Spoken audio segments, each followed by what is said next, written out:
চলো দেখাই তোমাদেরকে আজকে রবিবারের রাতে কি রান্না করেছি আমি।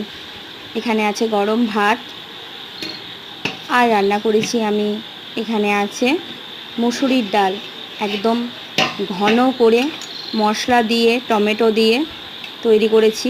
দেখাচ্ছি দেখো, একদম ঘন ঘন করে মুসুরির ডাল করেছি। গরম ভাত দিয়ে এই মুসুরির ডালটা খেতে সত্যি ভালো লাগে।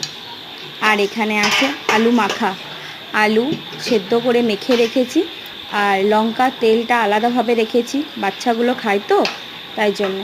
এখানে করেছি দেখো বেসনের ছোট ছোট বড়া করে আলু দিয়ে পোস্ত করেছি।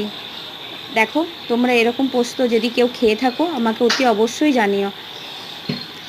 আর আমি আরও কিছু করেছি যেগুলো আমার ছেলে বেশ একটা রাতের বেলায় ঝোল ঝাল খেতে পছন্দ করে না, তার জন্য ওর জন্য দুটো ছোট ছোট পোস্তর বড়া করেছি। ও পোস্তর বড়া খেতে খুব ভালোবাসে।